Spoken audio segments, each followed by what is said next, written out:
Good afternoon, everyone, my friends, subscribers, and anyone else who wants to listen to this old codger. How are we?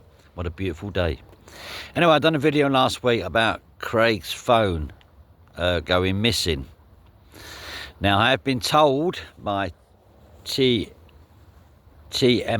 David, and he has confirmation from a detective, and I have confirmation now from a DI, Stuart Eastbrook, that the third phone of Craig's phone was taken from the scene, but it was never disclosed. Why wasn't it given as evidence? That could hold a lot of information as why they were down the lane, who arranged the meeting, what were they laid down the lane for, who they were meeting. So that phone's still in the system. It hasn't been destroyed, it's still in the system. So I'm going to have a meeting with Mr. Stuart Eastbrook, rearrange a meeting with him, come and see me, and we'll have a chat and see if he can help me with some of the answers that I'm looking for. Why wasn't Craig arrested that day in the Range Rover driving it? Why wasn't he arrested at the police station when he was signing on? So in my eyes, the police knew what was going on. Now, I'm not saying this DI Stuart's going to give me all the right answers, but he seems quite willing to try and help me. Doesn't mean he's going to give me what I want, but let's see. We'll have a meeting, have a few discussions. I put my theories to him, my answers, my questions to him, sorry, and hopefully I'll get the right answers. Yeah, but the phone is still in the system. It's not been destroyed. It's still in there. Let's say the vault, the police vault. Yeah, so it's still about. So let's hope we get some answers, because that phone is holding a lot of information. So that's it. Anyway, I thought I'd answer my fellow friends. I thought it was destroyed as well, but apparently it's not been destroyed. It's a shame, isn't it, why it wasn't used, because that could have helped Mickey and Jack, couldn't it? That could hold every bit of information. I wonder if it holds quite a lot of information about Bird. That's why it was never disclosed. But we'll see. We'll see when it, hopefully. I'm going to carry on screaming. Some say like a girl. Yes, if you want to call me a girl screaming, I shall be a girl screaming. But I come on another thing as well. Now, Bernard's still doing his talk shows. And listen, I've got nothing against anyone doing talk shows. Get on with it, Colton, Terry, Lee Chapman. I think Lee Chapman's a fucking blinding bloke. You know what I mean?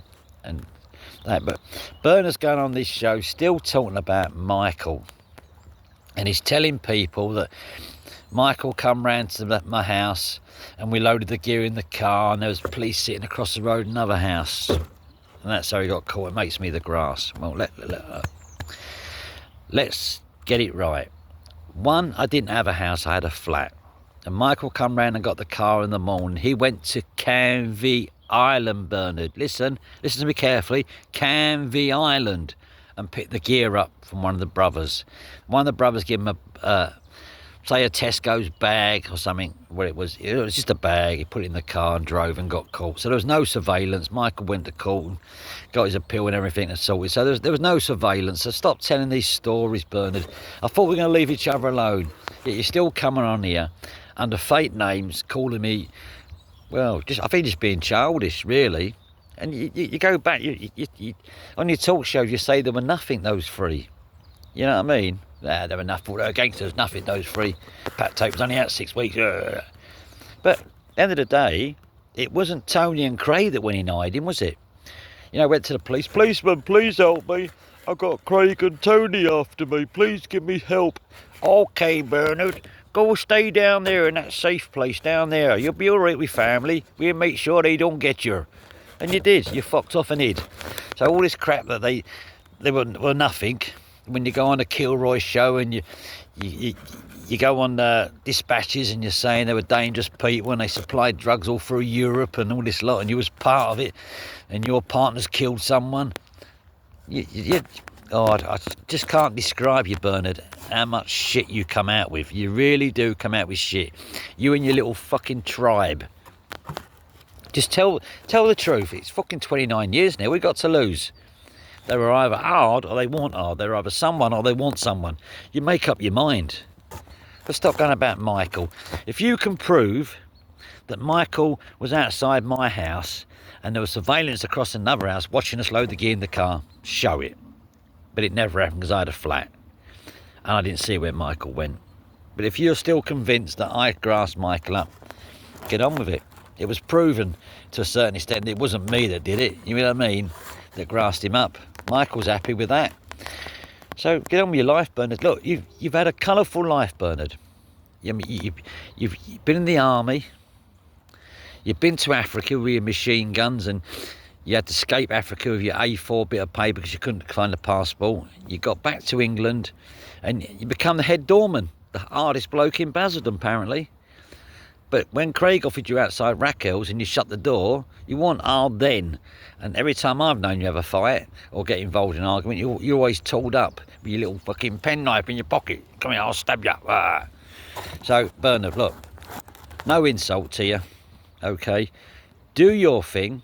Leave me out your stories and just tell your own stories. You know what I mean? Who you spoke to in prison, who you were friends with. You know what I mean? You knew the fucking Craigs. I didn't know the Craigs.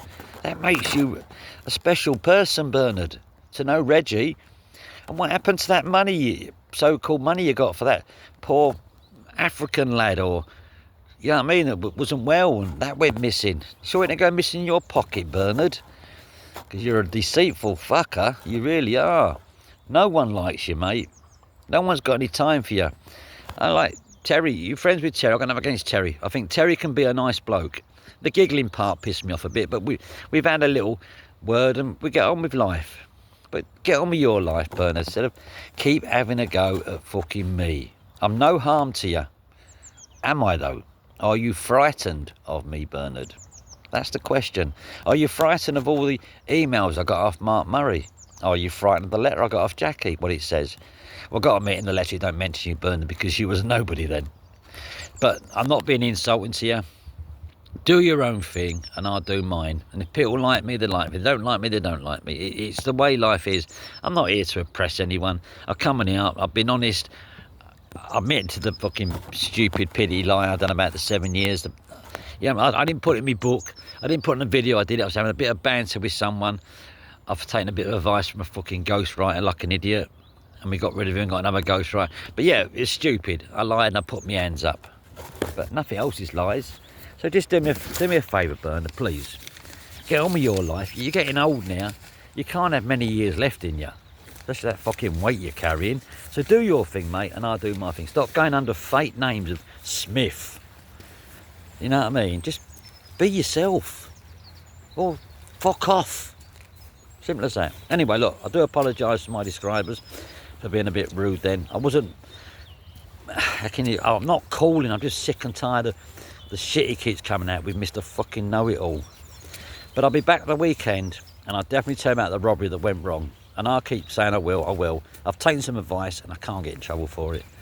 So I'll tell you about it. So look after yourself, everyone, and have a nice few days, and we'll catch up the weekend.